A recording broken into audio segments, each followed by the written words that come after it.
Front and indeed center. TikTok, time to rock, folks. TikTok. Hooray! TikTok, Welcome it is to the time channel. to rock. Yeah. And if you Welcome back, Brad. if you were interested in why we were doing the applause, it's because we missed the backdoor man last week. He was flying. And if you want to go and check out and see what he was doing last week and the week before that and the weeks before that, go and check him out over here on Instagram. And Brad, before we get into the nitty-gritty of the show, I know that you've been posting a new account that you got set up, brother, on your social medias. So you're on TikTok, brother? Yeah, I've set up a TikTok. I'm just a bit frustrated with Instagram at the moment, but you know, I'll settle down. I just looked at the analytics of you know, and this is why it's so important for people who, you know, are following a band to share and do all that stuff, like, share, comment, and stuff on every one of their posts. I've just noticed the analytics of my Instagram, maybe for the last 2 years, have remained somewhat dormant. There's no growth. There's no spread, like, unless people are probably looking at my Instagram channel, they're not seeing it in their feed. So I guess, for lack of better ways of putting it, just a lack of confidence and a little bit of frustration now with Instagram at the moment. Hopefully they change, you know, their structuring and whatnot. But yeah, I started a TikTok just to you know, see how I go on there and hopefully get a bigger spread to a bigger audience.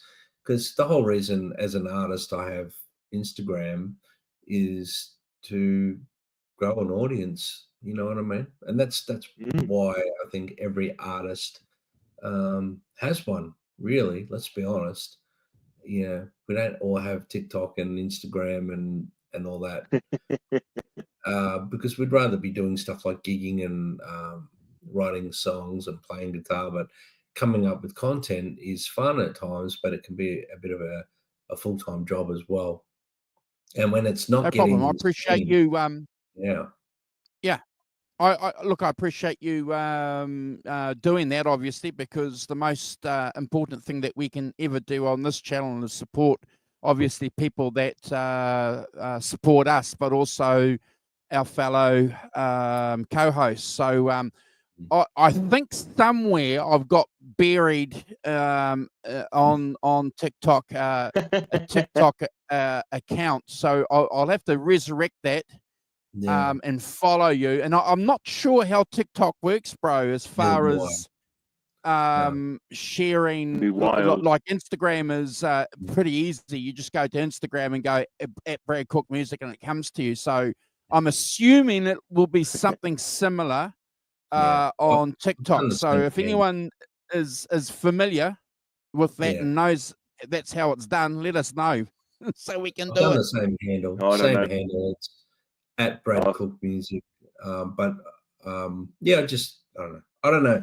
Maybe if anyone's watching this now or later, has success with Instagram and whatnot, just let us know how you're doing it, because I seem to can't break the algorithm and I just can't get past it. So yeah, I think it's really about regularity of posting, Brad, isn't it? You know, it's that thing about you just post every single day. You know, and that's the only way of doing it. It's I don't know, TikTok is completely different. My youngest daughter, she put a video on TikTok. It's got 1.5 million views. Yeah. So I keep teasing her, saying, "Are you a TikTok millionaire yet?" Apparently not. But you know, I think you know, if he's got a chance of getting 1 million views, so does everyone else. You know, it's it's really weird. That well, I mean, it's I don't know how to do it. I feel sometimes out of my depth. I feel like I'm swimming and I'm drowning in social media. It's just becomes too much, and that's what they're all about. Those algorithms. They're about actually. I think it's quite interesting that they are about regular posting and stuff. And I noticed, for instance, that Phil McKnight. So he does a Friday live show, 2 hours, and then he'll clip maybe 3 bits out of it and release those as shorts throughout the week. So so he's got the main thing on Friday. He does another video, but then somebody clicks it. So in effect, he's posting every day. He's recycling material, but in effect, he's posting it every day, which is as a musician, you've got to sit down, set yourself up, record something, put it on, and it's not a 5-minute job. No, look, to be honest with you, it's actually, it is a full-time job doing it. And when you're working and you're a dad and you've got your kid time and you're trying to do everything else, it's a bit unfair, really, that you've got to, when you think about it, artists shouldn't have to post something every day to get spread on the algorithms. But I don't understand how it works, Simon, so I'm not complaining. Well, it's just that's how those things work. I'm sure that I know that's how those things work. They rely on you. They rely on your social media team, Brad, producing content every day. You need to get after them. I'm not the only one, Simon and Andrew, that's complaining about it. I know a lot of people that are complaining, and it's just unfortunate, but it just seems to be the way it is. So, well, I do, and I think it's the same on YouTube as well. Though things have changed, algorithm-wise and stuff. And I noticed people have been talking about that recently on YouTube. But anyway. So I'll update the show card, Brad, with your TikTok. So I'll go and check that out anyway, bro, and check it out. But I did a little bit of research, and apparently, if you get the Q card and have Q cards, and we can put up Q cards, and people can just use their Q card. Apparently, that's where all the young, cool, QR code dudes look at that. are going. So scanning your QR code. We'll have all that set up on the channel. But good luck with that, bro, and we'll keep people posted on what happens over there on TikTok. I'll have to follow you, so we'll have to get that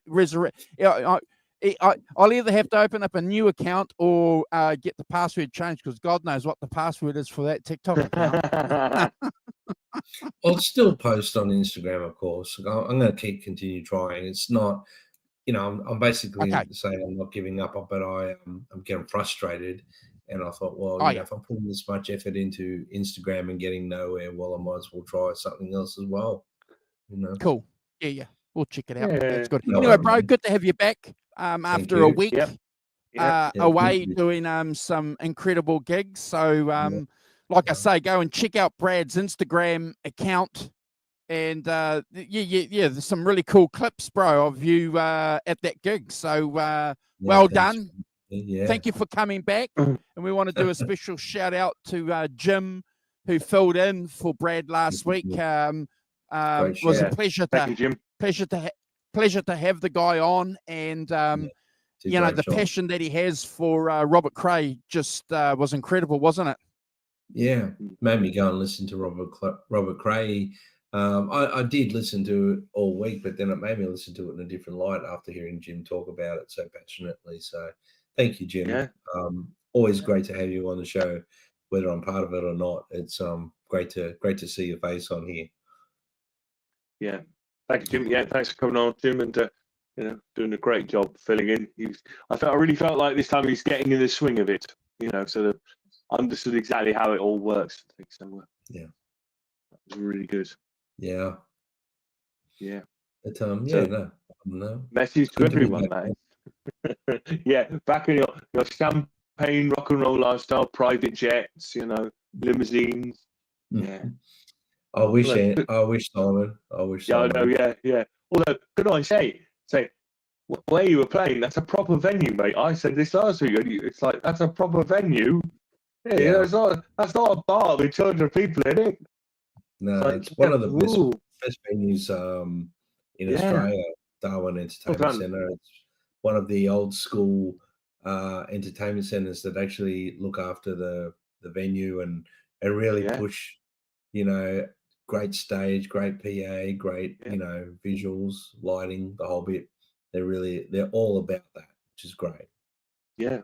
Well, but Melbourne, Australia is lacking something like that, unfortunately. How many people does it hold? 1,500 or so?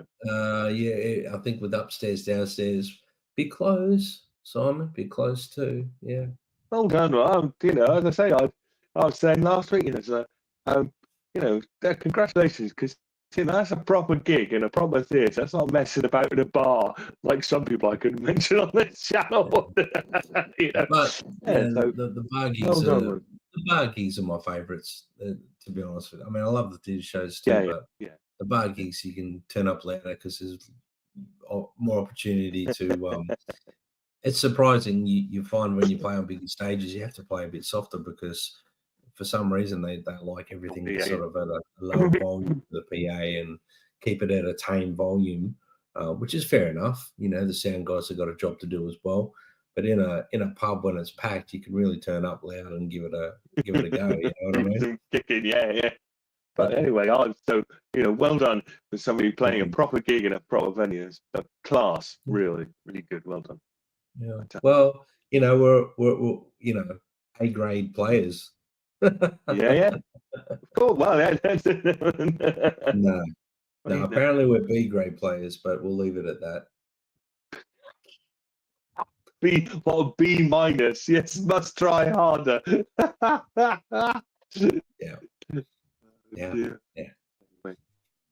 Cool. Well done. Fantastic. I just want to say. I think we've got a couple of birthdays this week. We've got slightly. Can I say? Tomorrow is Ringo Starr's birthday. Just teeing up, because never mind Ringo Starr's birthday on tomorrow, which is the 7th, but on Tuesday it's my birthday. So wow, there you go. So never mind your Ringo Starrs. The top of the heap this week on the birthday front is me on Tuesday. So that's good, Simon. Well, you make sure you have a good day there, Simon, won't you? I'll try my best. Yeah, have a bit of celebration. Later. And Andrew, we know what sort of celebrating you get up to. Celebrating we're doing. Yeah, it's all organised. The hotels are booked. No, Take it a little easy. Take it a little easy, won't you? Don't go too hard. No. And also this week, a couple of days ago, was Roy Bittan from Bruce Springsteen's band, the professor himself. Roy Bittan's birthday, a couple of days ago. So happy birthday, Roy. Yeah, it was all over my Instagram stuff, not anybody else's. But good. Yeah, fantastic. Oh, awesome. A little shout out to the boys in Black Sabbath as well. They just did their Back to the Beginning performance in Birmingham in the last 24 hours. I haven't seen that much of it, to be honest with you. I didn't stay up and I didn't watch it, but I'm looking forward to watching it nostalgically, of course. I know that Ozzy has had a rough trot the last, I would say, last 4 or 5 years, or at least since the pandemic hit. He's really struggled. So well done to them for, you know, putting that full stop to Black Sabbath's career, having that opportunity to do so, and well done to them for getting Bill Ward back up on drums as well, which was nostalgically the right way they should have done it. They should have done that really 13 years ago when they called it their last tour then. Yeah, 100%, bro. And I back you up on that, and I look forward to checking out some of those clips, whether it's good or bad. You know, I had to go and watch the AC/DC clips recently because people were saying they were good and bad. I had to go and make my own mind up, guys, and I'm not going to say what I thought, but I'll definitely be going to check out Black Sabbath. And maybe in the intro next week we can talk about, because then you would have seen some of it, Brad, you, Simon, and then we'll call it for what it is. In all fairness, guys, I've seen a few little clips on Instagram and whatnot, but a couple on YouTube as well. But of course, they're crowd shots, the crowd singing over the top. You can't really gauge it from that. You need to hear something a bit more professional, I think.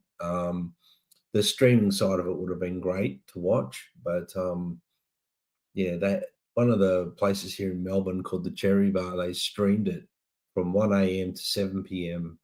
Really? 7 a.m. 1 a.m. to 7 a.m. Wow. The whole performance at the pub, but there was no way I was going to do that. It was way past my bedtime. 1 a.m. Yeah.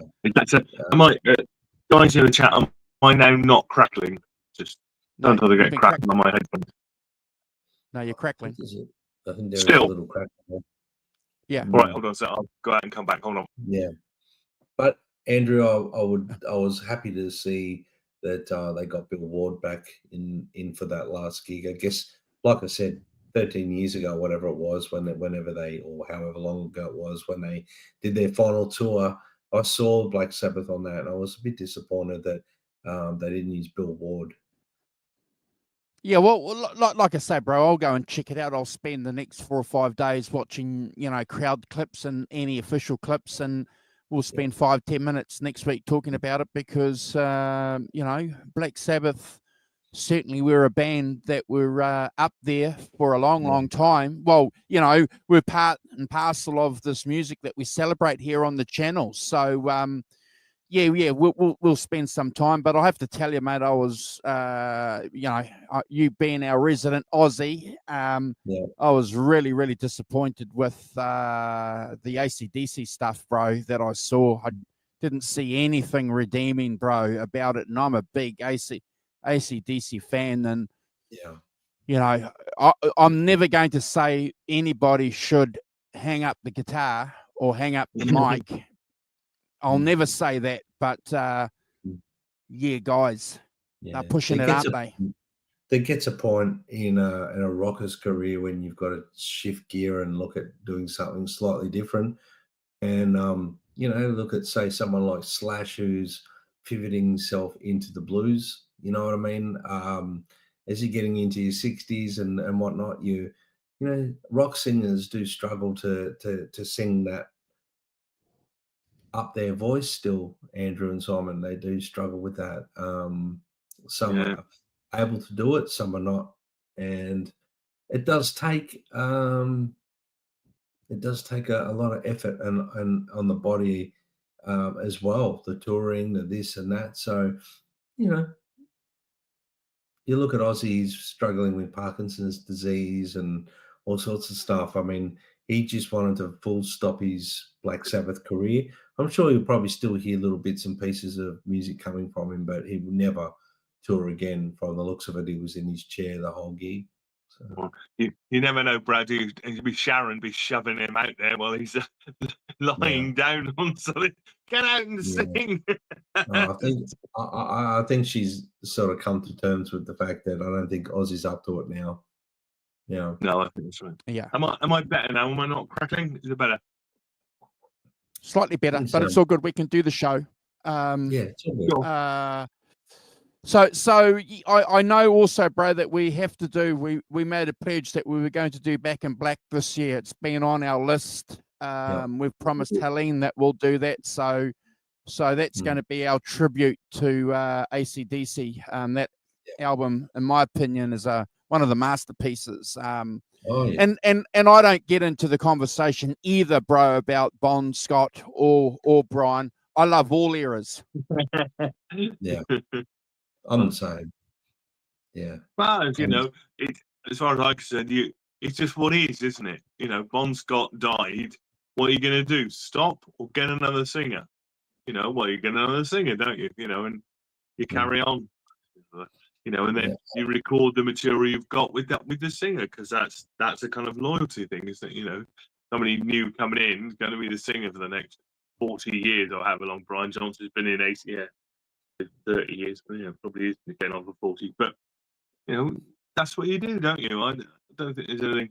You know, to me, that's just how everything. That's how it would work, wouldn't it? We've got all these new songs half recorded. We're going to re-record them with you singing on them. No, we're going to put them all out with our old singer, because that. No, they weren't. They weren't ever going to do that. And one of the great things about AC/DC, and all credit to the band and their music, is their fans, because I've been part of their social media groups for a long, long time, and you do not get berated. There's no posts. There's no division. There's no dichotomies between the fans. I've said this many, many times on this channel, but you go on any Van Halen group and make any positive post about any of the lead singers, just make one, be prepared for a barrage of comments from people criticizing you for your comment, saying, like, for example, if I went and posted, I can't wait for the New Balance remastered package set to come out in August, I'm going to get 50,000 comments from people, Simon, saying it's a piece of shit. It's a crap album. It's horrible. Yeah, that's not the real Van Halen. The blah blah blah. Yeah. Van Halen ceased when David Lee Roth left, and yeah. I'll be honest with you, I've unfollowed and whatnot a lot of Van Halen pages and stuff just because of that reason. Of that, I love Van Halen, but I can't. Negativity be gone. I just don't want it in my life, and even on social media, I find myself reading the comments and I'm like, what's wrong with people? Like it, I don't want to even waste my time doing that anymore. So I just don't. I've just unfollowed. Unlike, unfollow, whatever you call it these days, kids. And keep away from it. It's just negative. It's just rubbish. Keep away from it. Toxic shit that we don't need. It's calmed down a little bit since Eddie.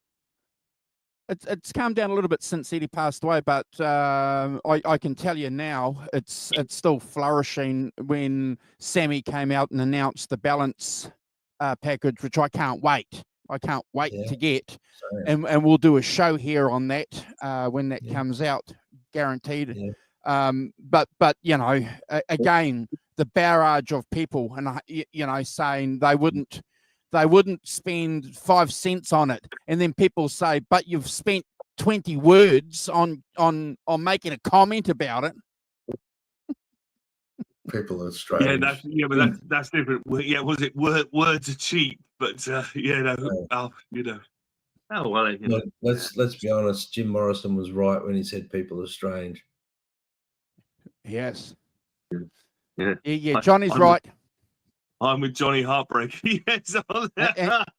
And Johnny is a hardcore Van Halen fan like us too. So when it's coming from Johnny, I mean, it's not my thing, as everyone knows, but you know, just on the outside, you just go, no idea. I've no idea why everyone gets in a foment about oh my God, keep away from that. You know, it's good. Anyway, we're gonna kick the show off soon, but Brad, I can't wait for that package, bro. I haven't made the mistake of pre-ordering it. I haven't made that mistake. I'm going to wait for it to come into the stores, because the last couple of times when I've pre-ordered, as you guys know, it's sat in customs for weeks. So no pre-order. I've done the same. I'm holding off, and as soon as it becomes available, I'm sure I'll be able to get my hands on it somehow. That's for sure. 100%. Well, at some point, whoever it is will get them all through customs in one go, don't they? Not your package on its own. You know, Amazon or whoever. You know, ship. You know, where it is. 1,000 copies to Australia, whatever it is. 10,000 copies. You know, and then you just order it. It turns out the next day, doesn't it? Once it's been out. Yeah. No, completely. No. I'll just say hi to everyone in the chat before we start. Sure. That's right. So, Johnny Heartbreaker, morning, Johnny. Thanks for the crackle thing. And so I hope I'm not crackling so much now. I don't know what that's about. I even turned off my internet this morning and turned it all back on. So I don't know whether it's StreamYards or something. It's just painful. my internet's too good. Doesn't like it. So thanks, Johnny, for the thing. Ellen, of course. Good morning, Ellen. Good to see you. Greg Zeppelin. It's good to see you too. Regulars, we've got somebody else. Ellen and Phil Byers as well, who's sleeping on his daughter's couch in St John's Wood. Very posh, Phil. Very posh indeed. So, good morning, everyone. Glad you're all good. And Arvin as well. Morning, Arvin. Hope you're good. Good to see you. Yeah, thanks everyone for coming in and being here. Fantastic. Right. Now, Awesome. on with the show. Yeah. So we're going to kick off the show. So I haven't made any plans about who's going first. I'm going to assume Brad, because you picked it, bro. You're going to go third. I might pop in second, and I might get the Rock Professor to come in on a close third, if that's okay. And we've got Mission RD100 in here. Thank you, Mission, for joining us. Yeah. And thank you, Mission, also for supporting us on the comments page on our YouTube channel with some of your awesome comments there on the posts. Yeah. Beautiful. No, that's fine, Andrew. I'm happy to go first, but I've kept my rankings because we've got a lot to get through as well, gentlemen. I've kept them to a condensed amount rather than be too elaborate. I also want to give you guys that opportunity to talk about the songs without me taking all the thunder from the songs, and then you guys have to just go, yeah, just repeat what Brad said. So I've left it like that. So we're doing Live at the Greek, Jimmy Page and the Black Crowes, disc 2, because we've done disc 1 probably 8 weeks ago, 10 weeks ago, 12 weeks ago. It was more than that. Yeah, it was a while ago. So we've the long-awaited part 2, and we have discussed we will be doing a part 3, because there's no way we could do this amount of songs from disc 1 and 2 in this entire episode. We'd be here for 4 hours, I reckon, gents. So so the first track on disc 2 is In My Time of Dying. And wow, I mean, we've said this from the start. It's a very difficult album to give a bad ranking on, let's be honest, because the whole performance is stellar. And In My Time of Dying, I mean, it's a sledgehammer of a song, really, isn't it? Slide guitar. It's got a massive. This is like 11 minutes. 11 minutes. It's Jimmy Page playing slide. I mean, this is one of Jimmy Page's epic slide songs, in my opinion. They channel that Physical Graffiti version with a bit of added live grit to it.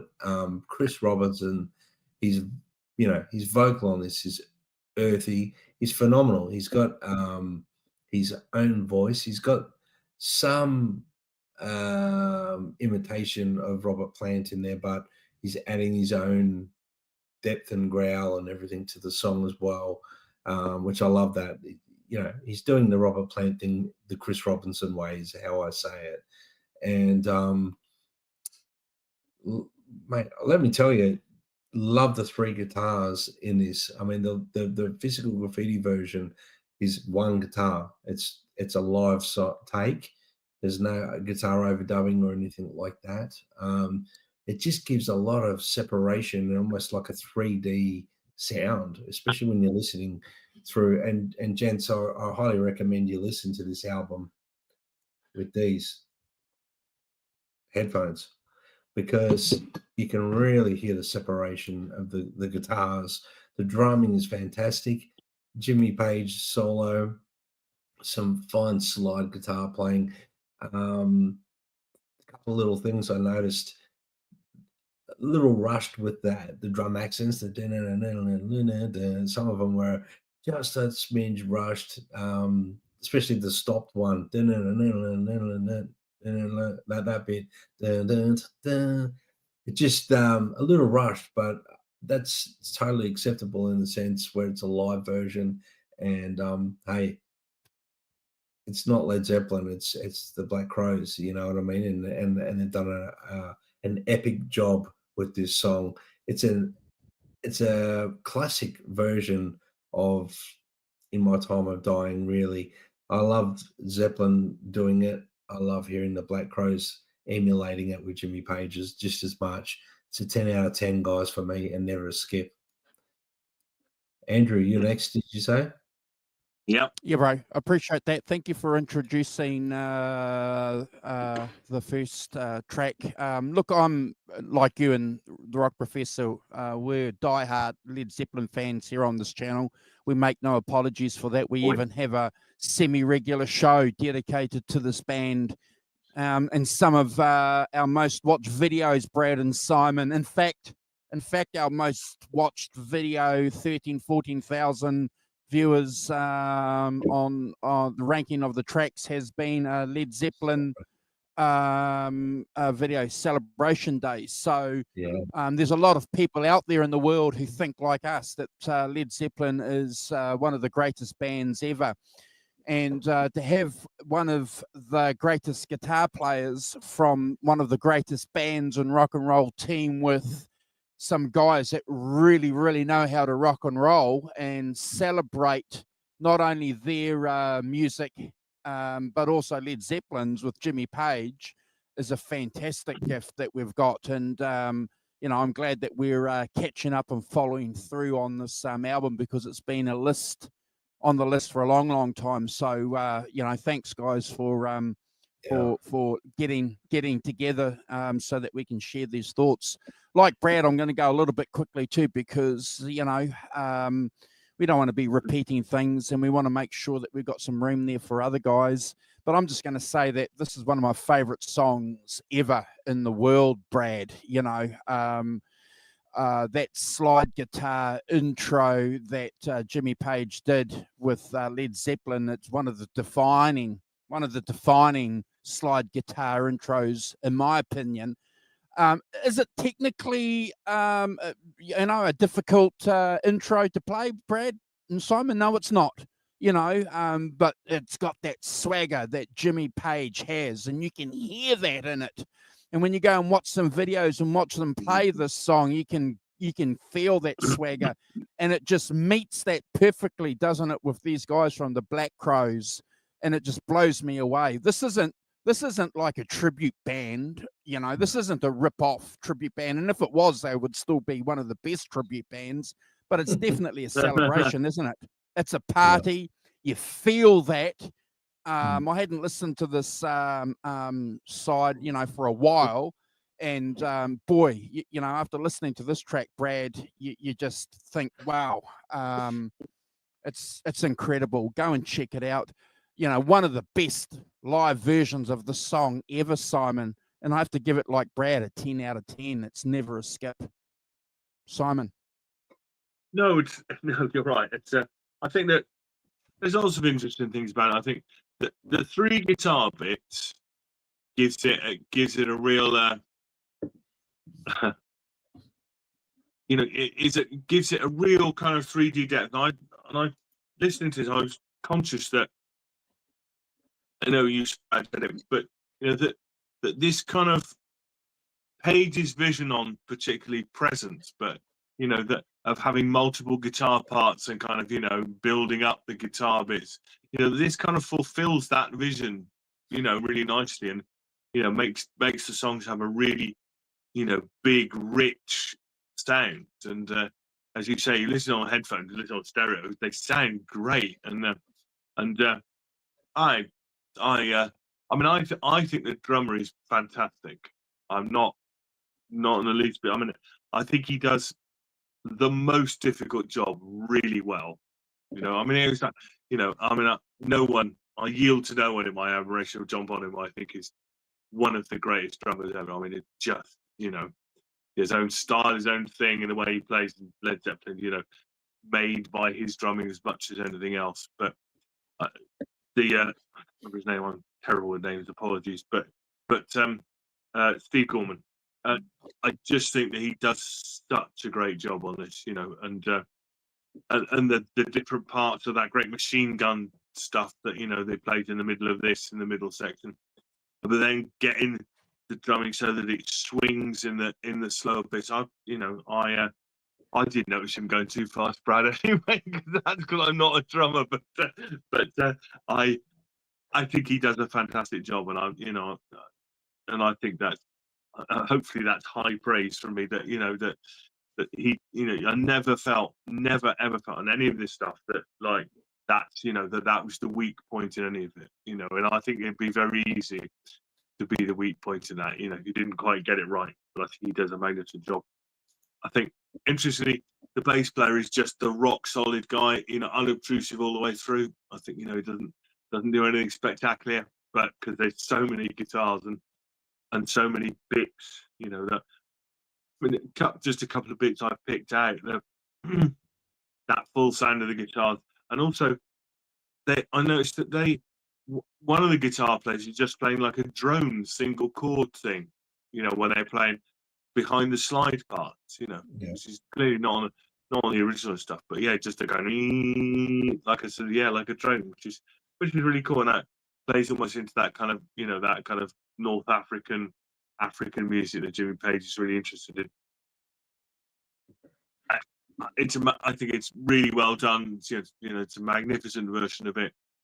I think Chris Robinson doesn't quite have the vocal richness of Robert Plant, but he still does a brilliant job. Let's not take away, very difficult, another, huge shoes to, and he makes it his own and does it his way, and hats off to him for that. He does a fantastic job.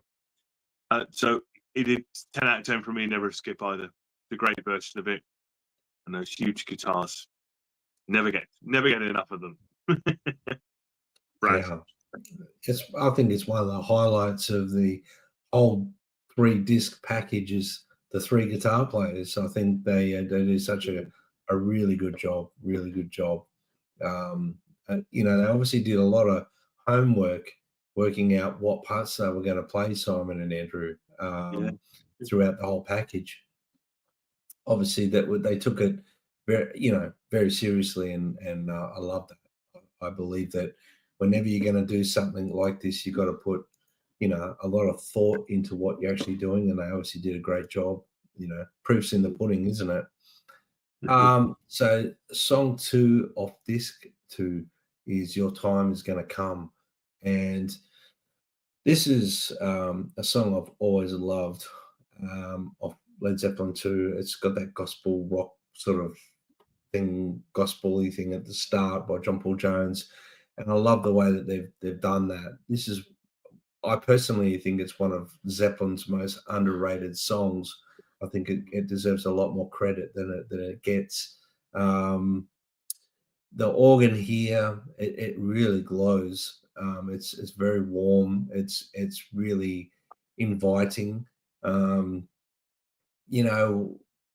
got that sort of thing when the Black Crowes, they lean into gospel. That's their cup of tea, Andrew and Simon. They love gospel music. You can hear it in all their albums with the gospel singing and the harmonies and everything like that, and the backing singing and whatnot, and the melodies. So this song really suits the Black Crowes, and they did a wonderful job on this.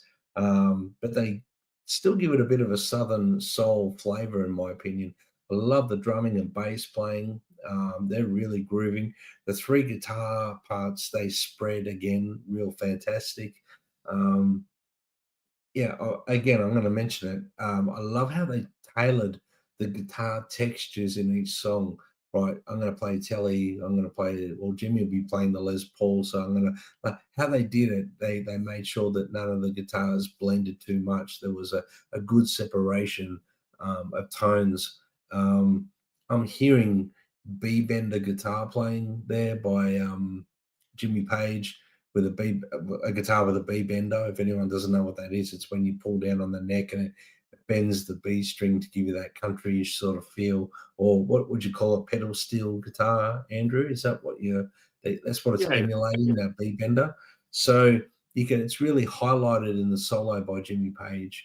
And this solo here, Jimmy's right on the edge of falling down the stairs. You can hear him. He's ready to fall down the stairs at any moment or come off the tracks. but he doesn't. He keeps the train on the tracks, and it's wonderful. It's right on the edge. Great vocals from Chris Robinson. You know, I think what I love about this is that this remaster for 2025. There's a lot of high fidelity shine. It's spread so wonderfully well, and I think they've done it so wonderfully well on this whole package. But this song highlights a lot of that because you can hear everything. Like, it's not like a big wall of sound. You can hear every instrument. You can hear. You could just imagine if this was no disrespect to some modern bands, but I won't name them. But it's like a wall of sound. You can't hear what guitar's playing what. You can't hear keys. It's just too much. It's like everything's separate. There's a lot of air and space in this. Again, one of my favorite Zeppelin songs of Led Zeppelin 2, and I think they've done a wonderfully fitting job to it. 10 out of 10. Never a skip. Andrew. Yeah, it's definitely a sleeper track, isn't it, off Led Zeppelin 2? Yeah. And let's be fair. If you think of Led Zeppelin 2, this is probably not a song that immediately comes to my mind.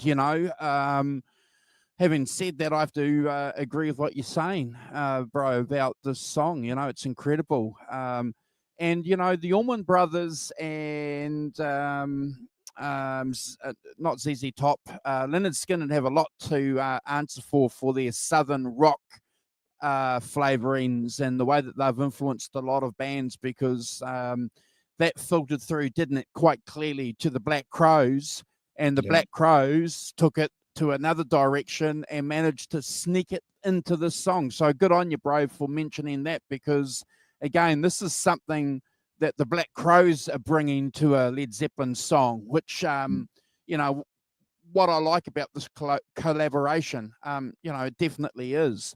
Got to back Brad up too with, and it'll be the last time I'll say it, but the fact that you can hear the instruments on this recording is incredible. We mentioned that at some length on the first show too, about the production of this, and we were blown away by it.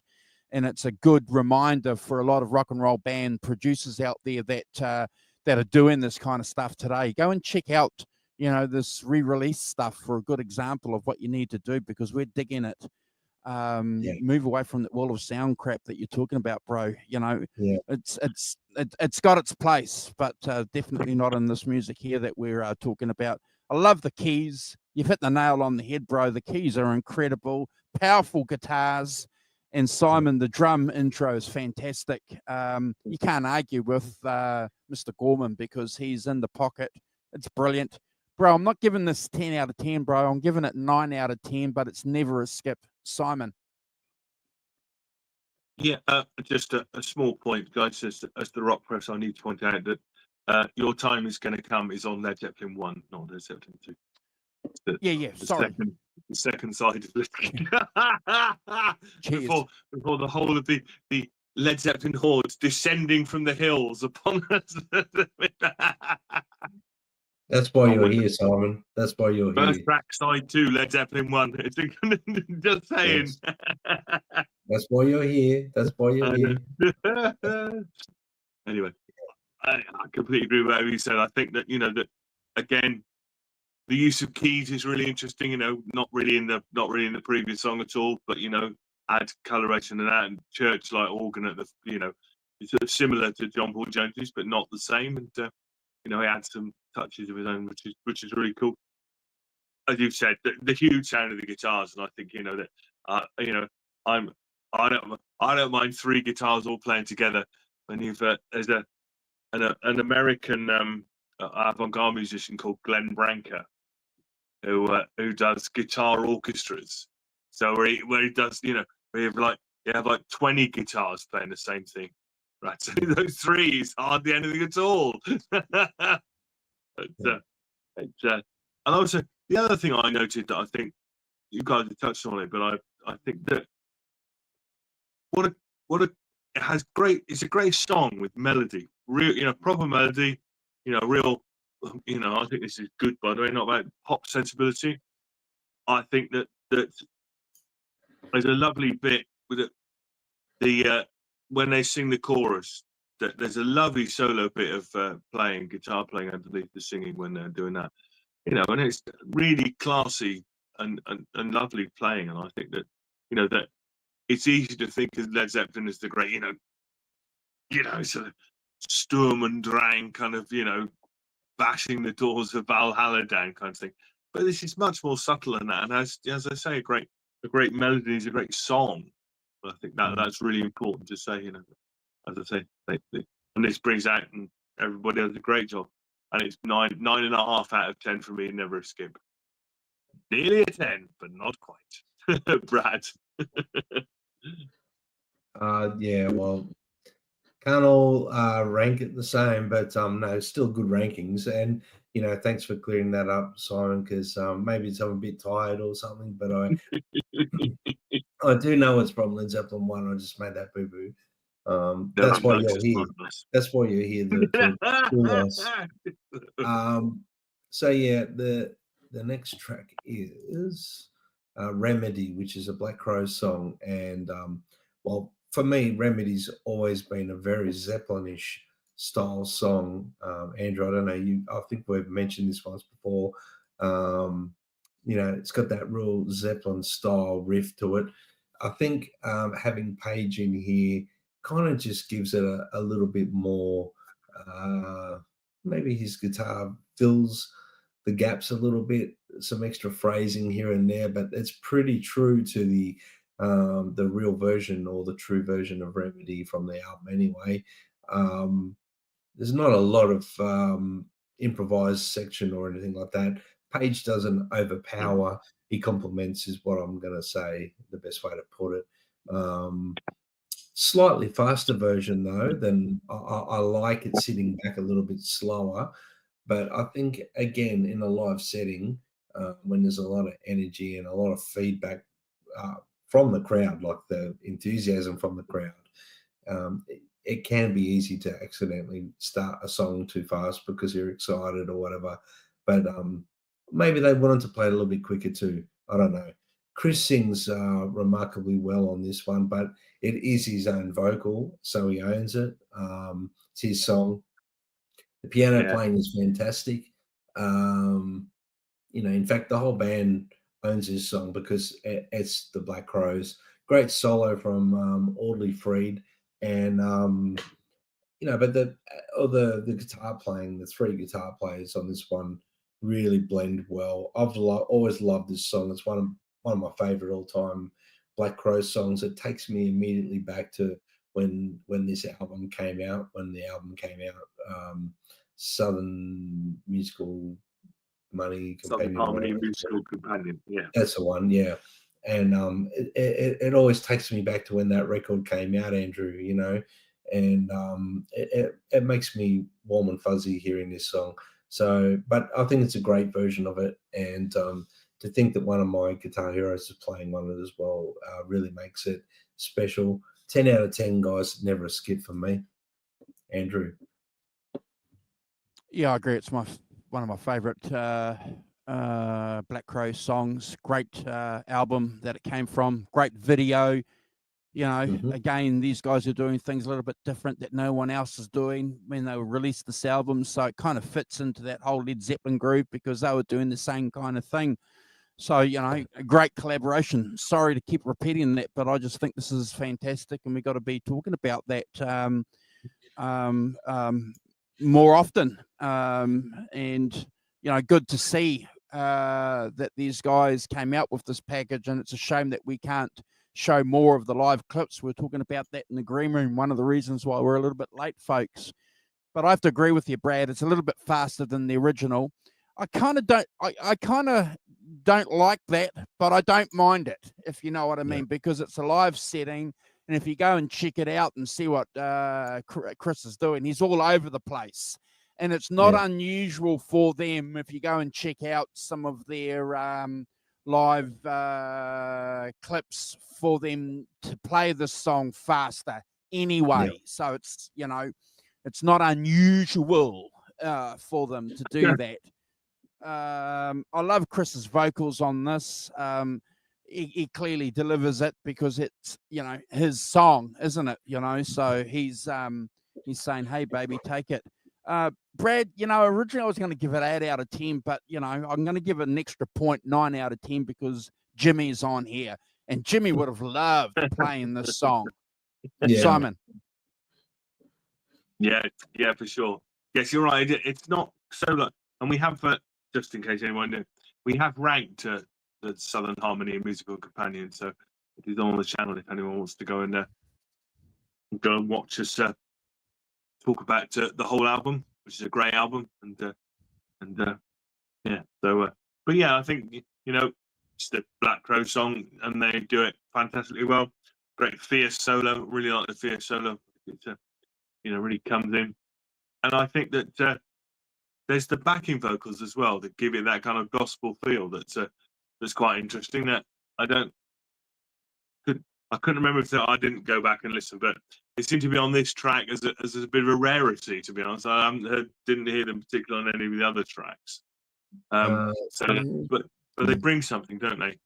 Yeah, no, well, the BVs, or you know, that album that this is from, has got a lot of those soul type stuff. BVs throughout every song. So in a live setting, I'm pretty sure the band try and cover that as the best they can, which they do a great job, obviously. Well, they seem to have proper backing vocalists singing on it, which is great, and brings that gospel feel.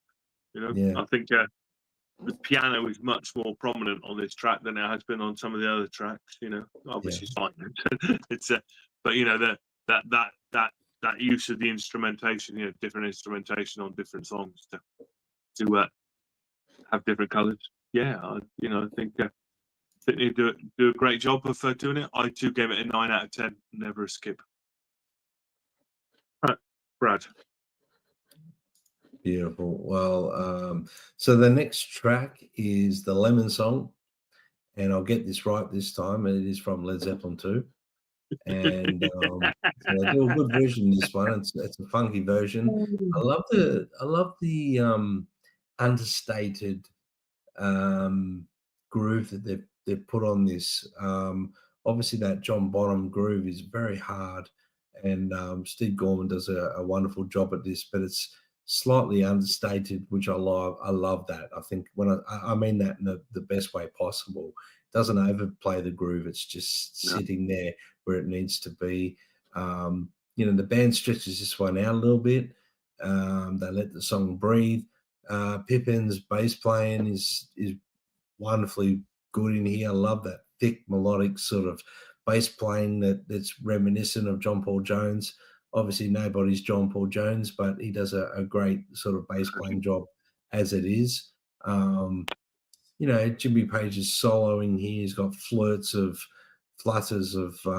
brilliance in here, and Robinson's delivery, on vocals is very sleazy and soulful. Definitely not Robert Plant, but brings his own character to the voice as well. There's some fantastic guitar separation here. It's clearly noted in the mix, as we keep repeating. The breakdown of this section allowing the band some creative improv space so they can improvise. Just skip over that there. This is somewhat, different to the 2000 release. I bought this back in May 2000. And there was I think it might have been a different version of the Lemon Song on there. I'd have to probably go A and B them, but this one seems to be a little bit more looser and a lot more jammy, and I like that. I love that, actually. And I love how they capture the outro.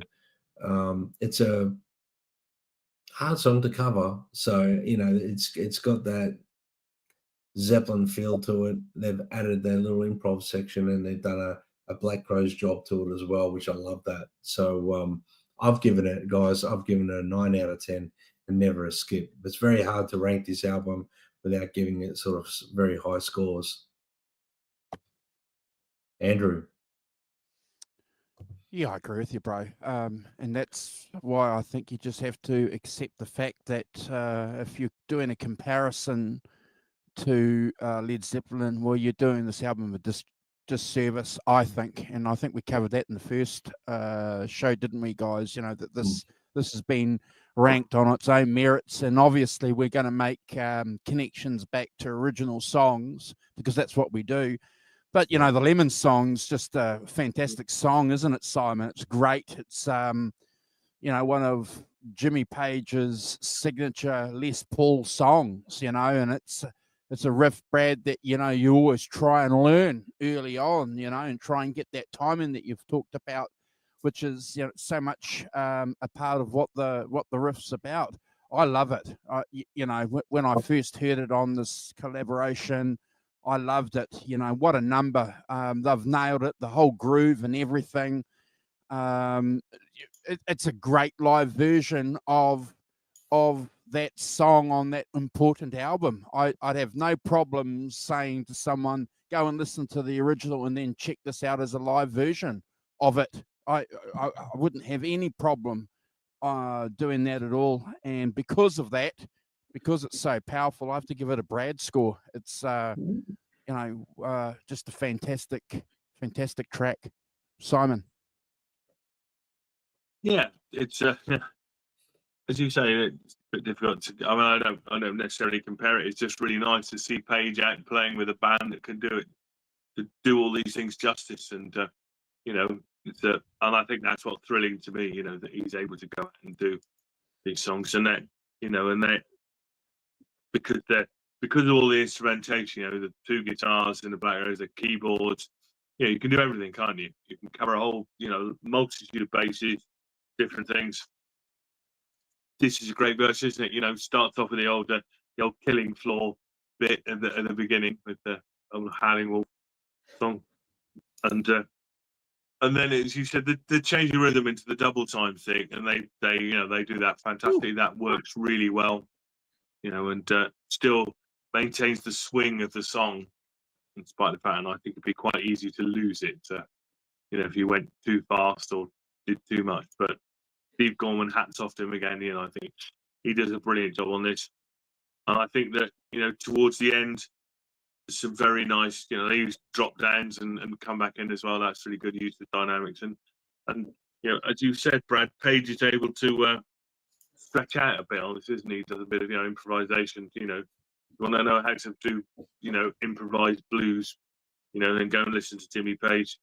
His solo at about, you know, 3.5 minutes. Just, yeah, just fantastic. And you know, all his own, but you know, has all that blues stuff in it as well. So, you know, and who can complain about that? But so fantastic. And I think it's a great version. You know, I think that as you said, they stretch out. I gave it 10 out of 10 and never a skip. You know, it's a great version of it. Awesome, Brad. Awesome. Well,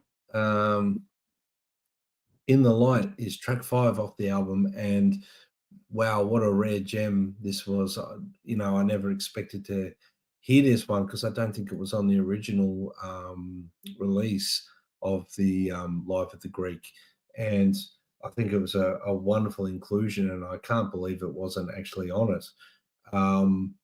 This track is always been one of my favorite songs to listen to by Zeppelin, especially when I'm on a long trip driving my car. This song has got so much to offer, and I love it's, you know, how Black Crowes have done this. They've mimicked that synth sort of thing at the start, the mimicking the original off the album, sets a tone. There's the shimmering guitar thing. I think Jimmy might be using, and I may be wrong here, someone may be able to correct me, I think he may be using his trance performance style guitar to help with that intro section. I'm not sure. Sounds to me like that's what he's doing anyway. I think this is a really, it's got a real mystique to this song. It's a wonderful track, great vocals. I love the overall thing. I love how when the song kicks in after the intro, sounds massive. It's power.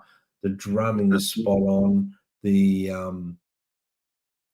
the last 2 minutes 40 seconds of the song are just pure magic, in my opinion. This has been done so well. The 3 guitars has really made a huge difference to this song. I don't think Zeppelin ever covered this or played this live. I may be wrong, but I don't think they ever played this live. So my take on this is how cool it would have been for Jimmy Page to finally get this song on a live stage, having the ability to do so with 3 guitars, because there's so much going on. It's another Achilles' last stand, in my opinion. There's so many little guitar parts going on, and to be able to cover it so well with 3 guitar players that are locked into each other and know exactly what each other are playing and play just their part, just to make their dynamic right for the song. I think it's my favorite song on disc 2. I've given it 100 out of 10, and it's never. Andrew.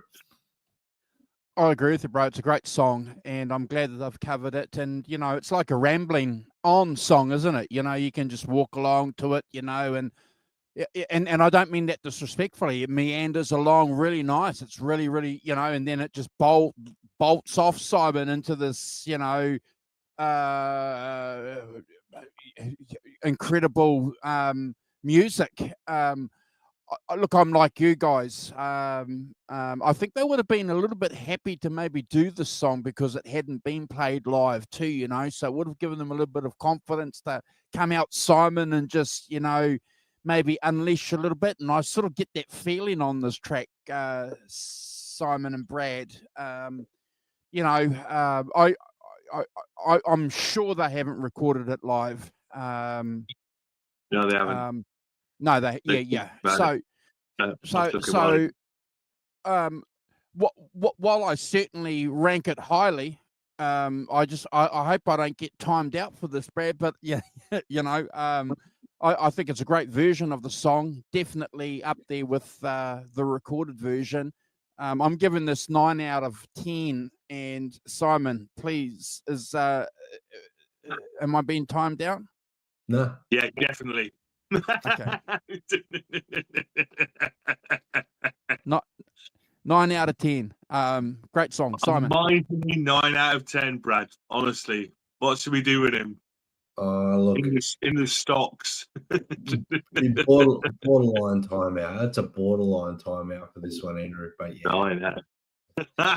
Nine's still a great score. Yeah. Just they never did play it. I don't think they. I think they thought that they couldn't really do it with just the 4 of them. I think it was just too difficult to do. You'd have to get, and then they're definitely the one thing they did was never get anybody else in to play on it with them, do they? So no other musicians and stuff. But if you're doing it with the Black Crowes, you've got the keyboards, and stuff, so you can do all that kind of, It's funny, isn't it, that they got that drone again thing, which is that kind of Arabic vibe that, for me, and I haven't really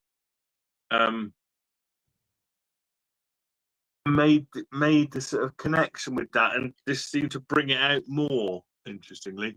But I think that I mean, it's got fantastic parts, isn't it? The descending guitar riff when they all come in, which is just massive, and the bass plays, everyone's playing it. It just sounds fantastic, and that and then you've got later on, you've got that lovely kind of melodic part where the twin guitars play the ascending line bit, the opposite bit of it. Which is just fantastic, and I think having 2 guitars playing it, one playing the harmony line to the other, is just fantastic, really. And and then and later on you've got the dramatic ascending keys. They do the same thing, and then at the end, Brad, as you said, that last kind of, what was it, 3 minutes or so, where they just play that ascending line, and then the 3rd guitar solos over the end. It's magical, isn't it? Magical bit at the end, and and you can only do it with 3 guitar players. It really gives it something special. Yeah, absolutely. So I 10 out of 10 for me, never a skip.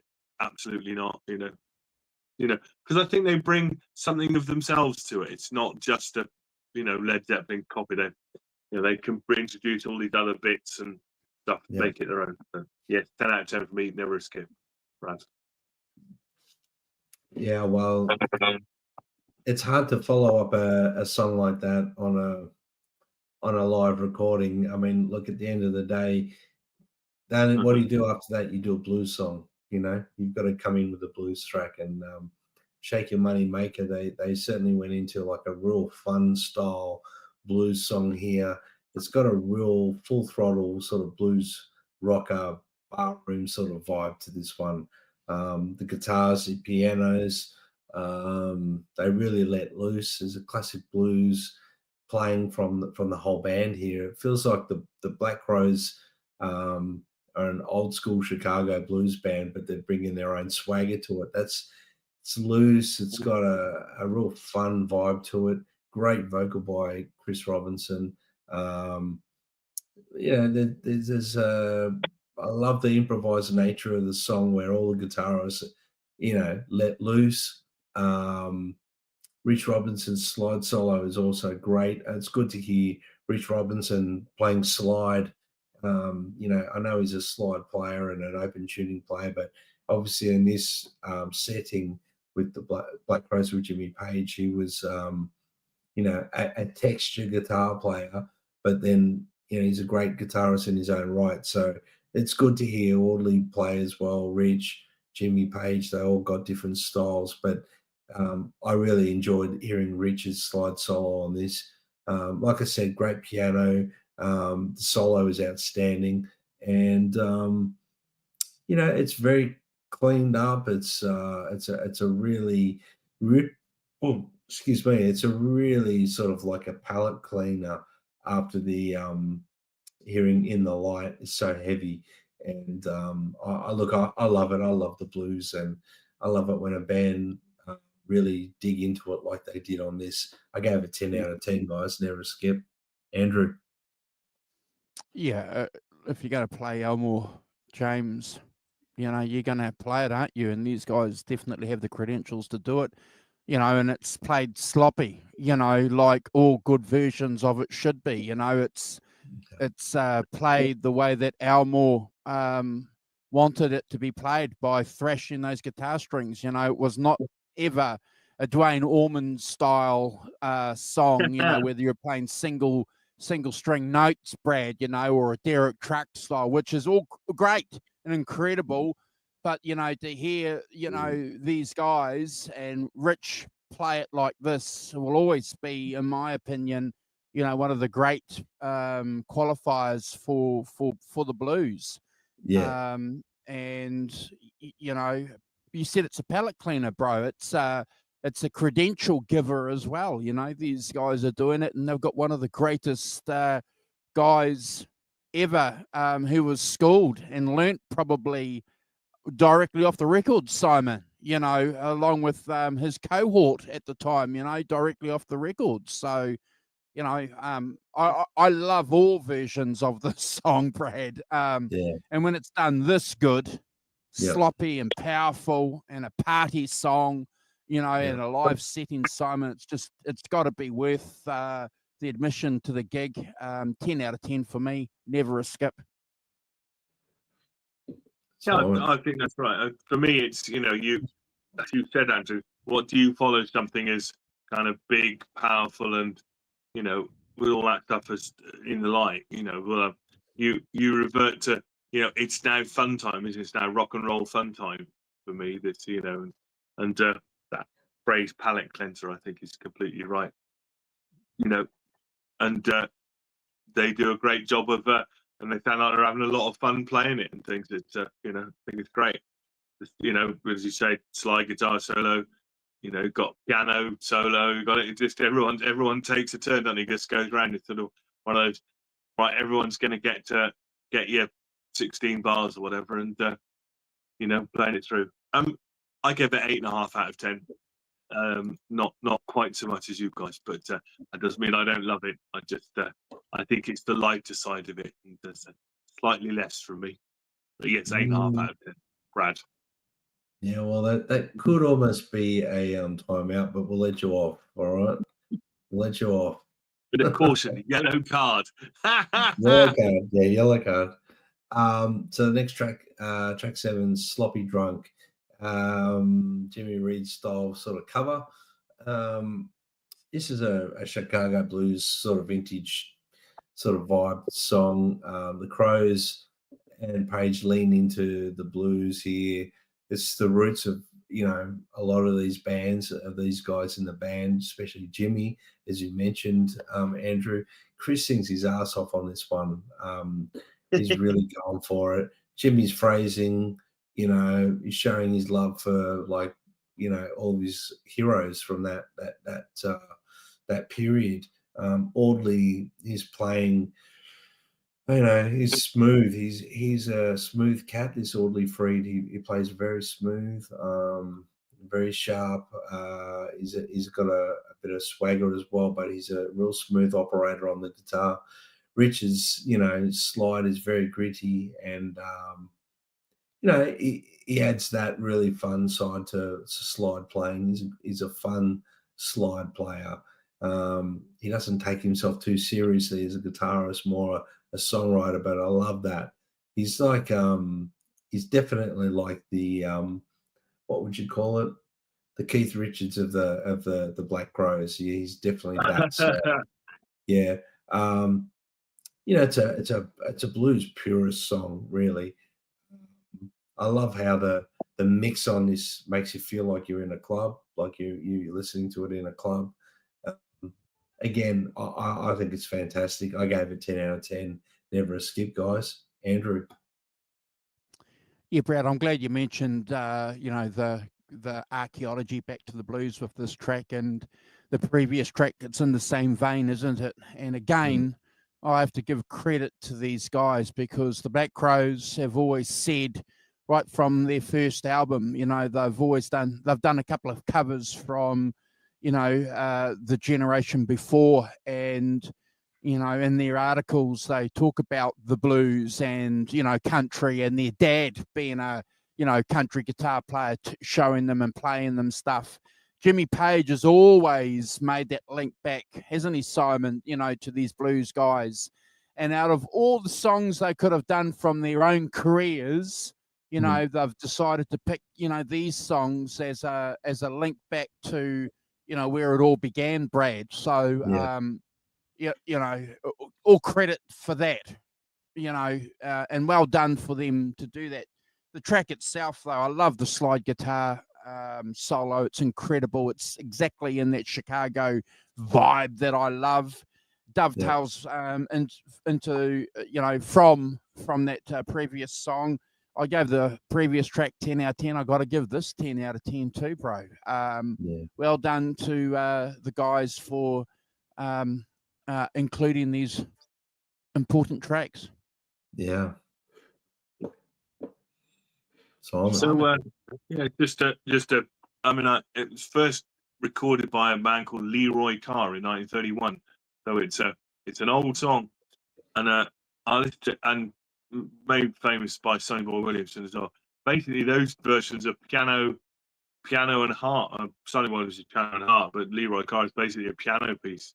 There's a bit of acoustic guitar on it, but it's basically a piano piece. So clearly updating it into sort of, you know, bringing that sort of Chicago blues thing to it by electrifying it a lot and stuff. As a thing, you know, I think that the slide and the standard guitars playing together is really good. And again, they, you know, clearly going around all the solos, piano, you know, everyone gets a go again, don't they? Again, this is like part 2 for me of the let's just loosen it all up, have a bit of fun, play some cool rock and roll, you know, some old blues songs sped up, more rock and roll things, and yeah, so yeah, great fun. I gave it 8 out of 10, but never a skip. I would never skip it.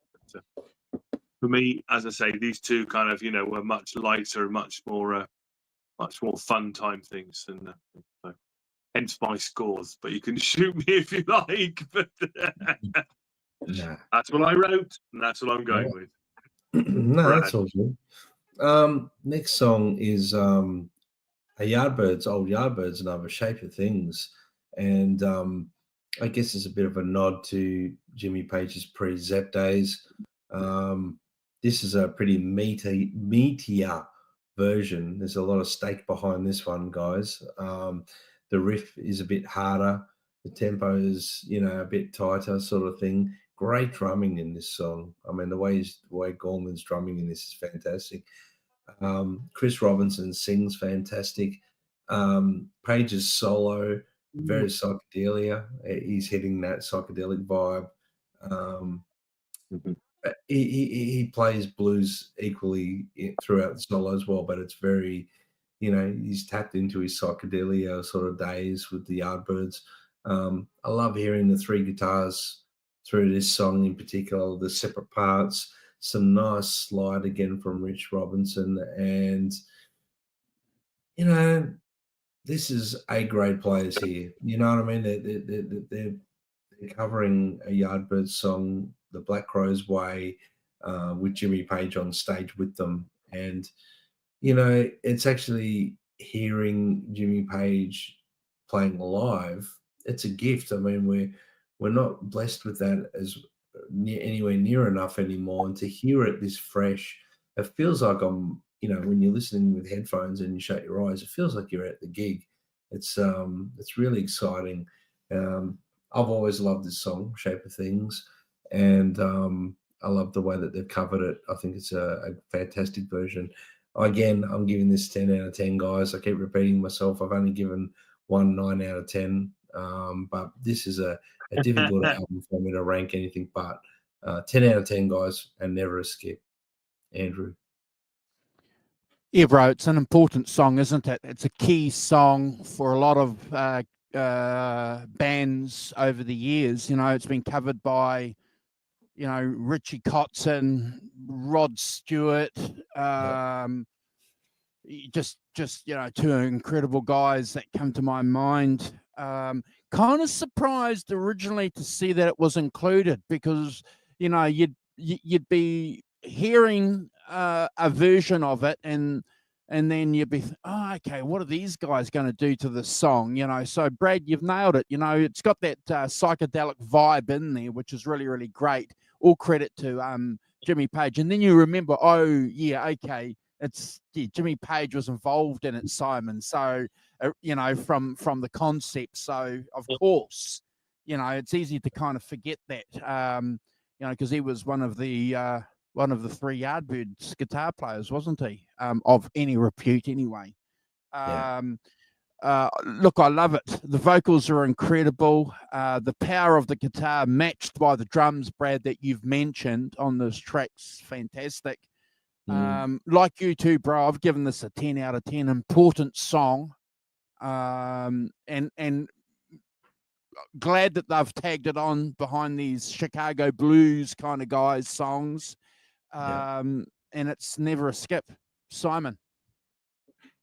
Oh, completely, yeah. It was really good and really cool to find this on this as because it's Limo's gone, and clearly the original is with Jeff Beck on it, not Jimmy Page. Although Jimmy Page played it in later things with Jeff Beck, but it was really nice to see it's sort of homage to Jeff Beck in a way, but also it has a kind of Eastern vibe to it that fits in with that Zeppelin thing with Kashmir and In the Light and things that's on here.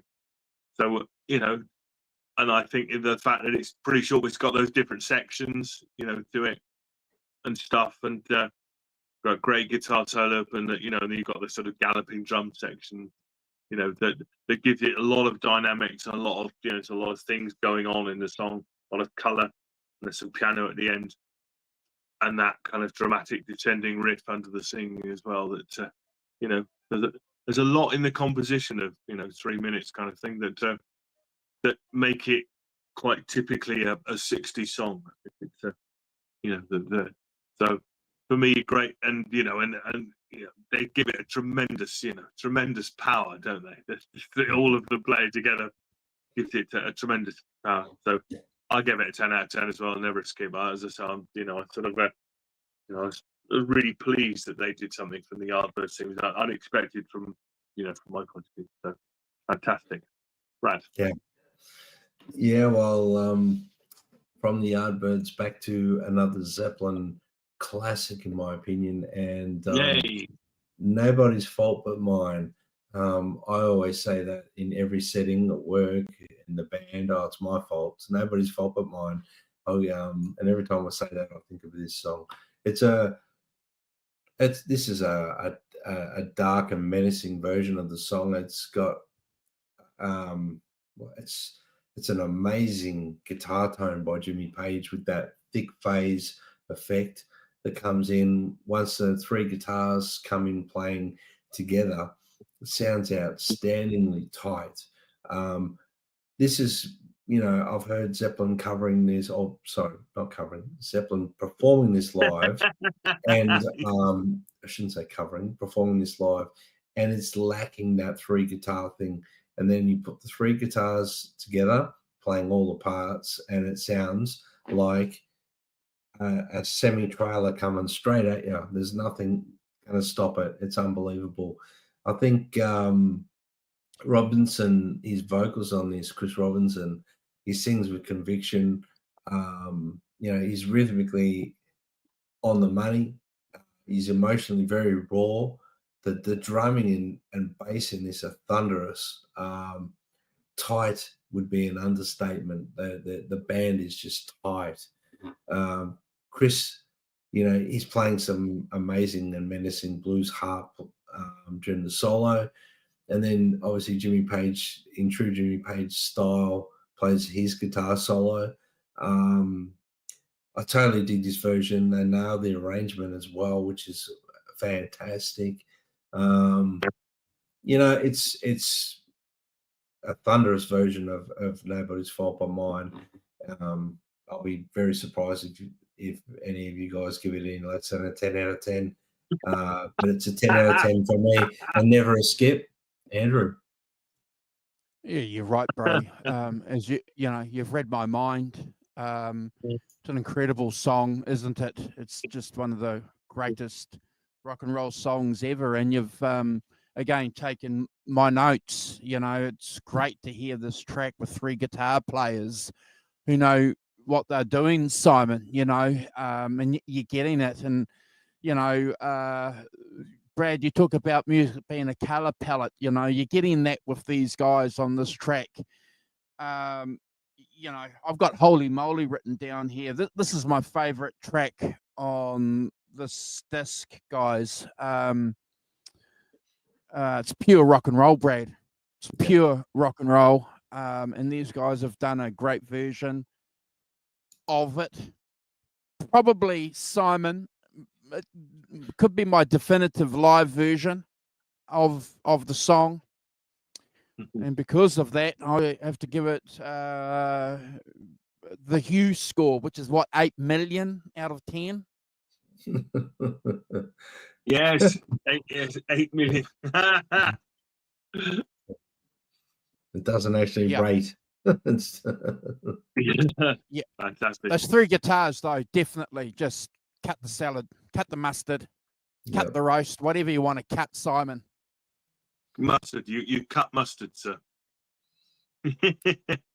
Well, yeah, I couldn't agree more. I think it's it's that because it's from Presence, and it kind of that thing where Page is getting into that multiple guitars and things.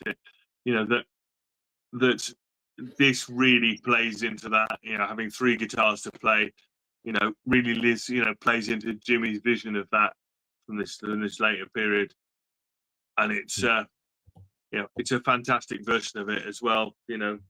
Great use of dramatic stops as starts, doesn't it? And and that just the vocals on their own, singing the title and things. It gives it great, tremendous drama and dynamics and things. That and as I say, with the three guitars, no complaints, and a bit of harp solo as well, just to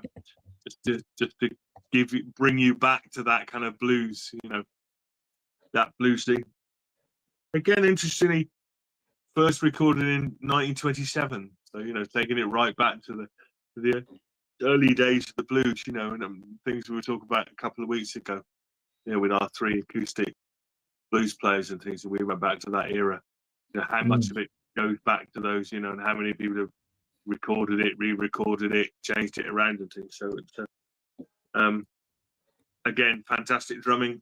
I just, you know, Steve Gorman just can't get over how good he is, and how good he is on this record is fantastic.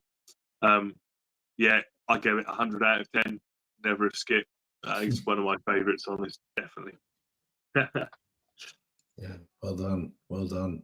Brad. Track 10, The Mighty Heartbreaker. Jimmy Page Takes Flight.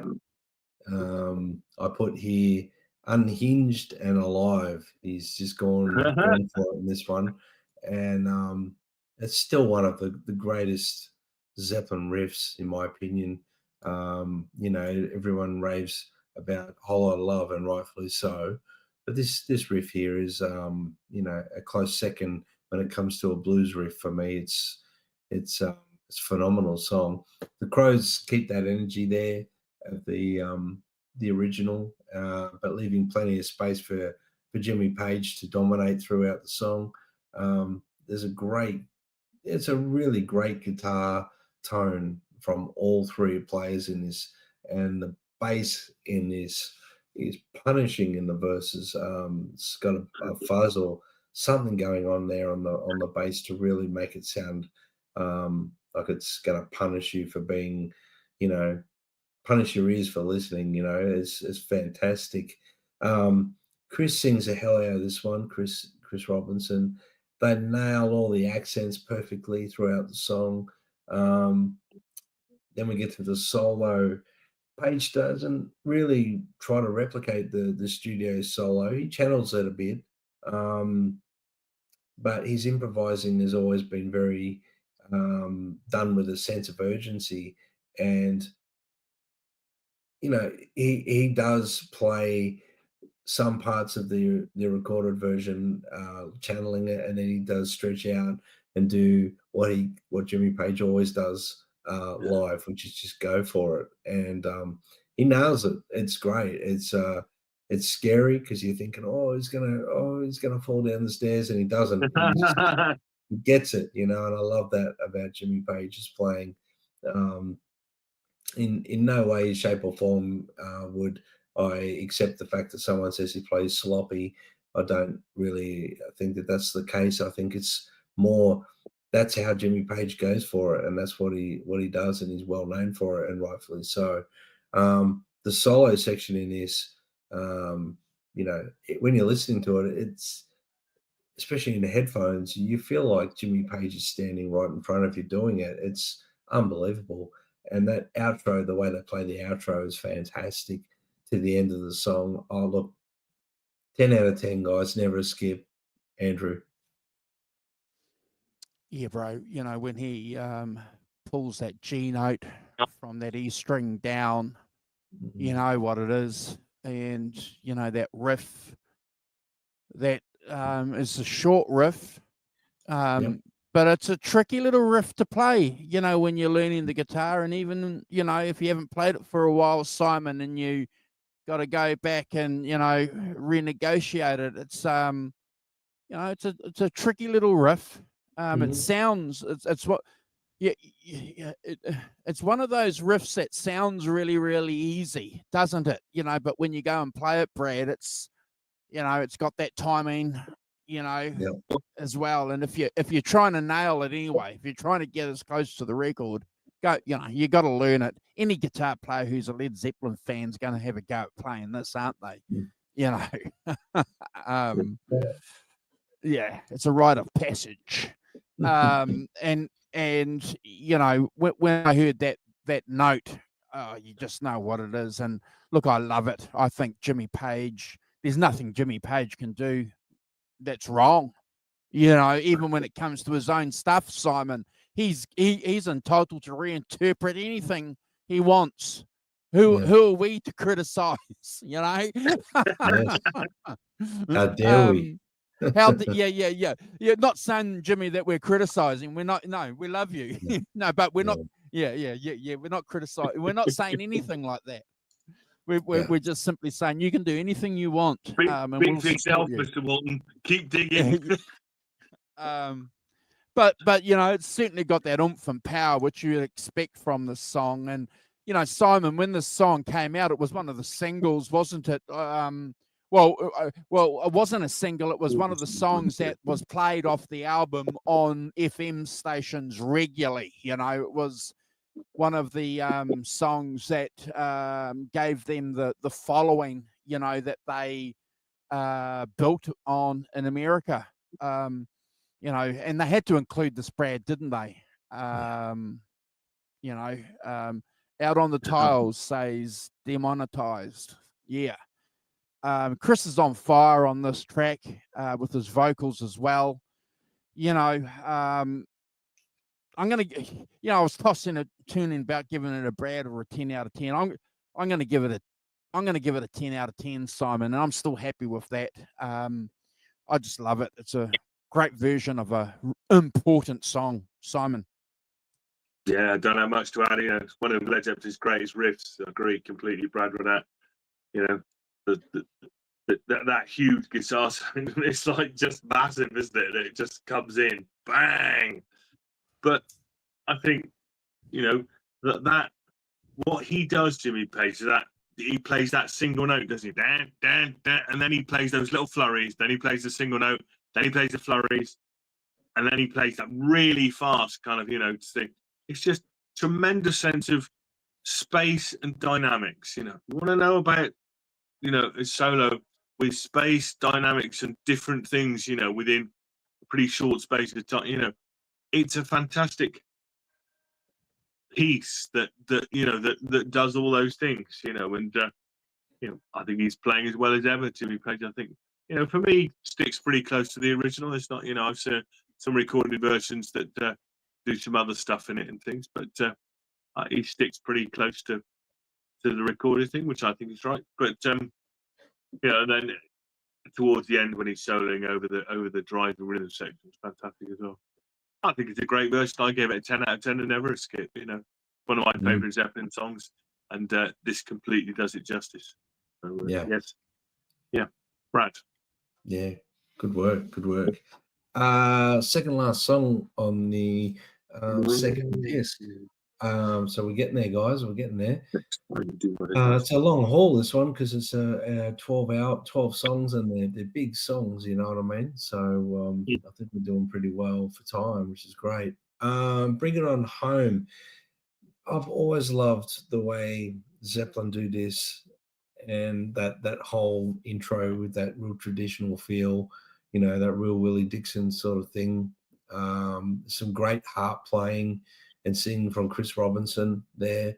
But obviously the song, we all know it escalates and then explodes into that Zeppelin assault with the three guitars riffing.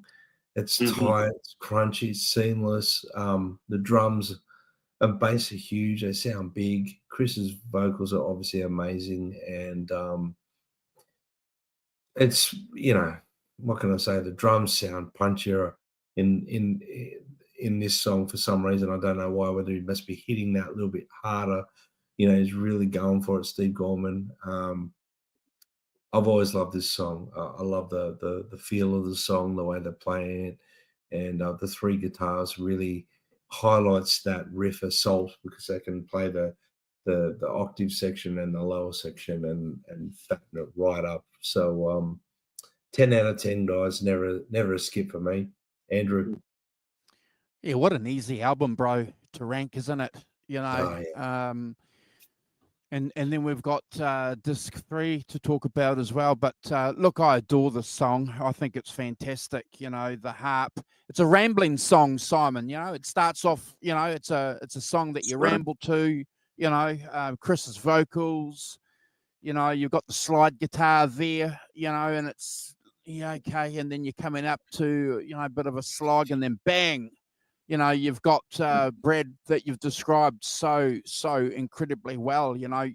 This cacophony of music, you know. I love the blues chug that they had on the intro too, you know. It's just, again, another key little variation that we didn't get on, you know, previous songs on this track.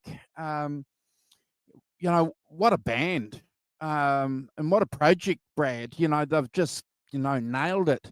You know, and Chris was a young man back then, you know. You know, certainly was schooled in everything that, you know, a front man needs to do. Incredible harp player, isn't he? I forgot how good of a harp player he was. And Simon, you know, if you're a front man and you're singing any kind of blues tracks, if you can't play the harp, you're lacking something, aren't you? Because a lot of these guys play harp really, really well, don't they? Mick Jagger, you know, had to learn when Brian Jones skedoodled, you know, and played harp on that latest album that they did, Hackney Diamonds, you know, as an example. Peter Green, you know, played harp, and you forgot how, you know, good a harp player he is. And then you get these young guys that come in on the scene, and it's like, yeah, you know, and, you know, it's just those little things on a track that just can give it 2 or 3 points for me. You know, I think, Brad, I would have given this 8 points out of 10, but because of that harp, you know, and the way, the sincerity that it comes through with Rich's interpretation of it, you know, it's 10 out of 10, bro. Great track, Simon. Yeah, I think the interesting part for me is what you described is that the two halves of, you know, that the first half is that kind of quite light, slow 12-bar blues and things with the harp, you know, and then just the piano as well. It's really good, bit of coloration from the piano, and then bang, you know, 1.5 minutes in, you're banging with the band with the twin guitars, you know, and there's a lot of twin guitar playing, you know, with the riff and things, and then the solo as well. So, you know, really great. And I know Zeppelin there's some stuff with Zeppelin finishing this, but as a slow kind of Doug blues. But yeah, so I gave it a 9 out of 10 and never a skip. It's you know, it's great. Yeah, guys, we've come to the last track, which is she talks on this disc. yes, on disc 2, and she talks to angels. Andrew, I know you had a picture I think you wanted to show, but maybe we'll just do this song and you can do that. I'm sorry, Andrew, I forgot completely all about it until this point. It's okay. We'll do it next week, bro. That's fine, because I'm looking at the time too. So we can talk about that next week. I just made a note and I've forgotten. I looked at my notes and went, oh shit, forgot about that. So guys, yeah, she talks to angels. I mean, this song always invokes a lot of memories and emotion for me. I've always loved this track, and takes me back to a time when it came out, thinking about my youthful days and how much this song meant to me at the time. And this is a stunning version of the song. I'm going to put it that way. It's rare to hear it played in this setting. Obviously, Rich Robinson's got a bit of a Telecaster thing going there, glistens with that Teletone. Jimmy Page adds delicate electric textures underneath with a B-bender style guitar, which I think, watching an interview with Rich, Chris, and Jimmy, they were mentioning how they insist their new guitar player plays it somewhat like that style, to try and emulate that, because they loved so much what Jimmy put to the song. I think Chris Robinson delivers a haunting vocal on here. It's very intimate, and he's allowing his vulnerable side to come through in the song. Some beautiful 3 guitar layering and piano work together. Bass and drums sound incredible. You know, it's a Black Crowes song.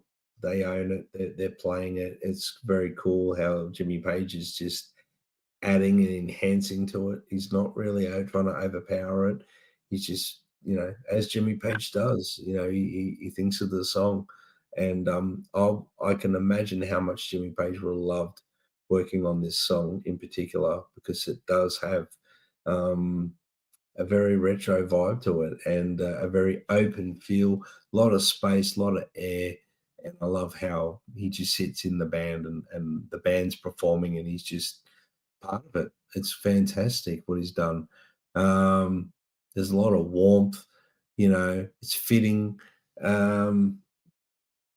What can I say, guys? I gave this one 100 out of 10 and never a skip. It's probably my second favorite song on the disc. Andrew. Yeah, what a song. There's a couple of things that I want to point out. When the Black Crowes wrote this song, they were barely 20, so just keep that in mind. It's off their first album that we've ranked at the Rock Professor.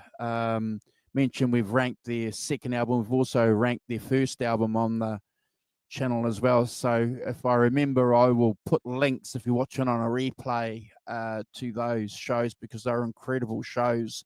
We talk in some depth about the song and that album and what it encapsulated in time in that early 1990s period, because they were sounding and doing things so differently. Such a beautiful song. And what I like about the song is it's so different from the original. And when I mean that, it's no acoustic guitar, there's no resonator guitar or anything like that, Brad. It's definitely electric, but they get that lovely harmonic note in the intro. You've got to get that, and it sounds incredible. When I first heard it, I think I may have even skipped to it, a couple of tracks, because I wanted to see what they were going to do with it. It's a incredible version, and like you, Brad, I have a soft spot for this song.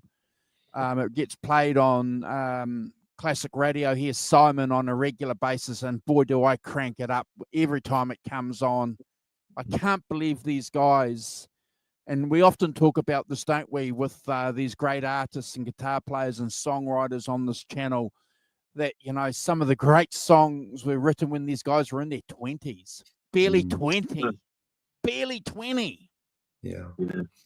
It's funny though, Andrew. Sorry to interrupt, but it's funny that they write them so young, so beautifully written, and then later in their career they struggle to write a song as good as it. I'm not saying the Black Crowes have not. They've written, but some artists write fantastically amazing stuff in their 20s, and then they really struggle through their later years to write anything like it. That first album's got, mate, if they disbanded and didn't record anything after that first album would still be a masterpiece, in my opinion. It's an incredible album. I completely agree with you. And I just love this version. There's some really great versions of this on YouTube, Simon, when the guys are playing this in the early 1990s, when they're on fire, when, and boy, they crack it, and Jimmy, as you've said, Jimmy just comes in and gives his treatment. And as Demonetized has got, she tell you she's an orphan before you meet her family, just a little, and we love that, Simon, don't we? We love songwriters when they can do things like that. Just incredible. I've given this a huge score. I didn't give it a measly Brad score. Oh dear. Sorry about that. Oh dear. I'm going to get my horse. Oh, okay. Simon's not going to be invited back next week. Is that what you're saying? Yeah. Well. Yeah.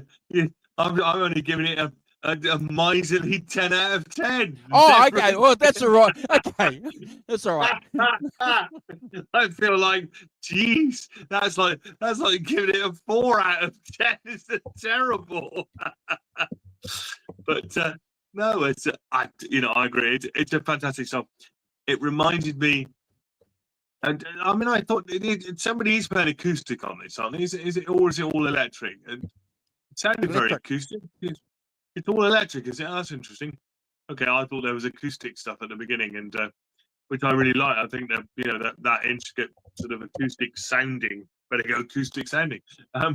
picking, which I think is really nice.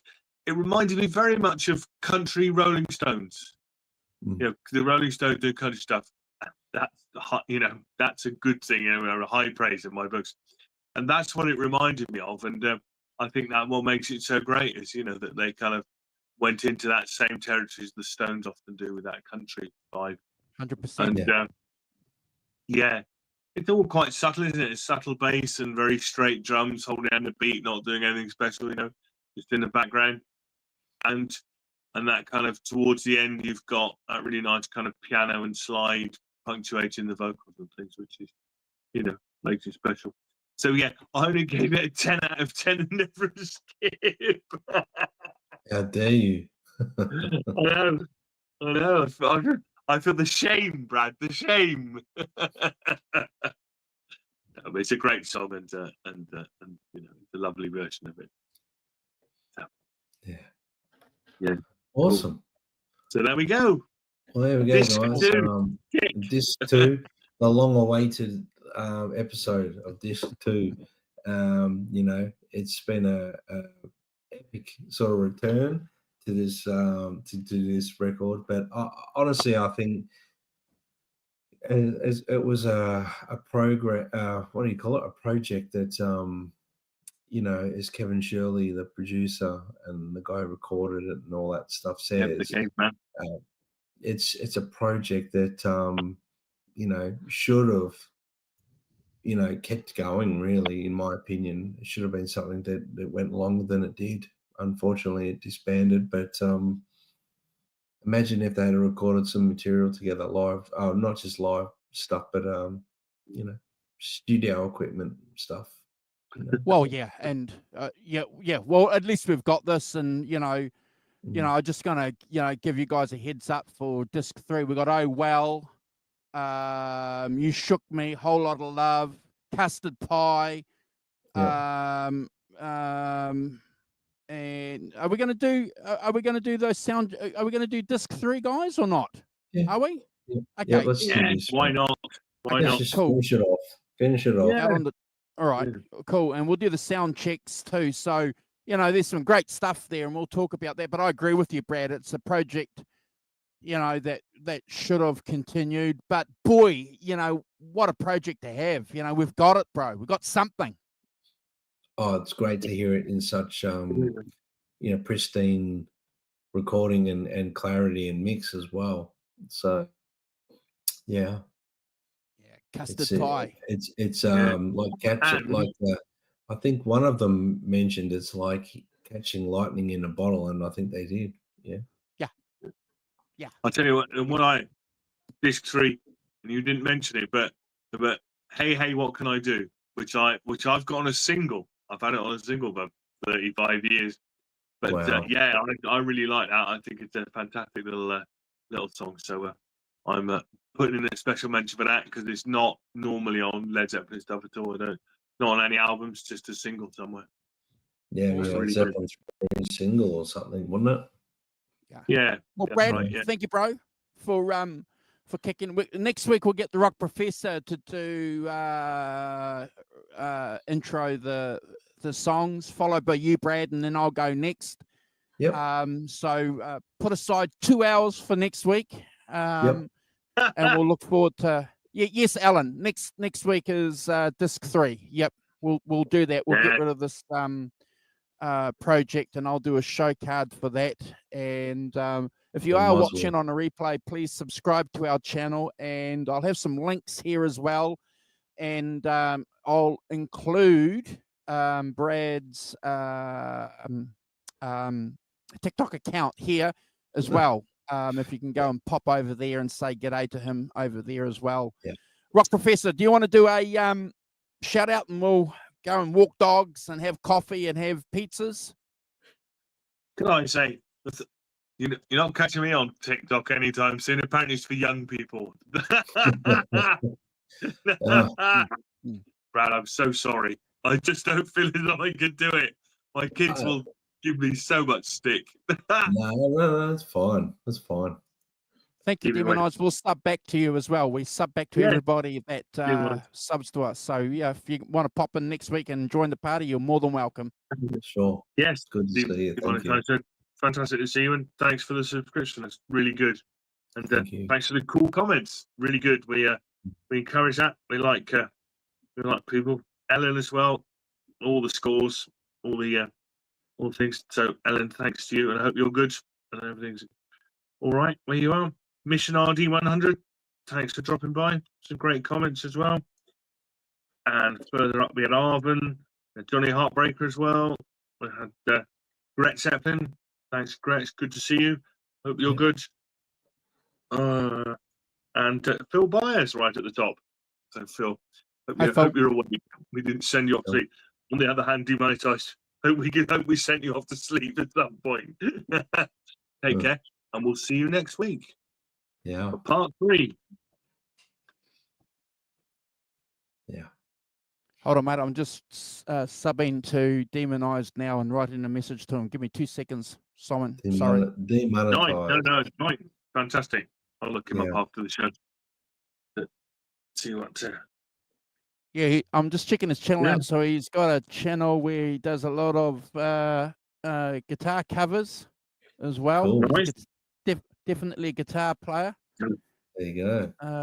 And looks like he's got one of those beautiful PRS guitars. Oh wow! Ooh, nice. Bit of money. Yeah. All right, we're out here, guys. We should say demonetized. If you ever want to come on and pick an album, do ranking the tracks. If you get into it, we're always open to having guests on. So if you feel as though you want to do it, that would be cool. Yeah, pick an album and we do what we've just been doing with this one. So yeah, I'm gonna think about it. Anyway, have a lovely week, guys. Take it easy. We'll see you next Sunday for more of this cool stuff. Take care.